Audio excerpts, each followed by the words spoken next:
Je viens de tomber sur Fréquence protestante en rentrant ce lundi 26 décembre.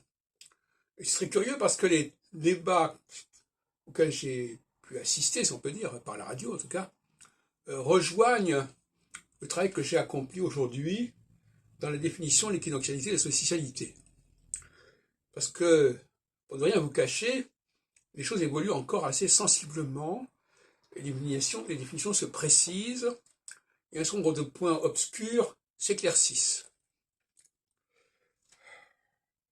Alors, le débat, il y avait des protestants, et d'ailleurs un catholique était invité, un père, et le débat sur les œuvres et la grâce, etc. etc. Alors, astrologiquement, dans la démarche actuelle que je fournis, que je formule, il y a une alternance des phases. Il y a un temps, pour parler comme l'Ecclésiaste, il y a un temps pour la grâce et il y a un temps pour les œuvres. Il y a un temps où l'on reçoit et un temps où l'on entreprend. Et ça correspond à deux périodes de 7 ans, comme il est dit dans le livre de l'Exode, ou dans le livre de la Genèse plutôt, lorsque Joseph interprète le songe de Pharaon, avec les 7 vaches maigres qui dévorent les 7 vaches grasses.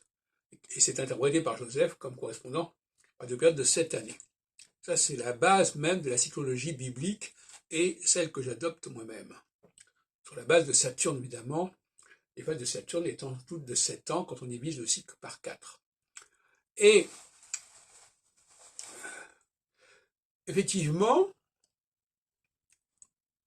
il y a un temps pour chaque chose. Et ça n'a pas été posé dans l'émission à laquelle j'ai assisté parce qu'ils n'ont pas une démarche cyclologique. Ils n'ont pas une démarche par période. Les contradictions qu'ils voient, en réalité, elles sont résolues par la cyclologie. Il y a des forces qui ne peuvent pas cohabiter, mais qui peuvent alterner, tout à fait différents.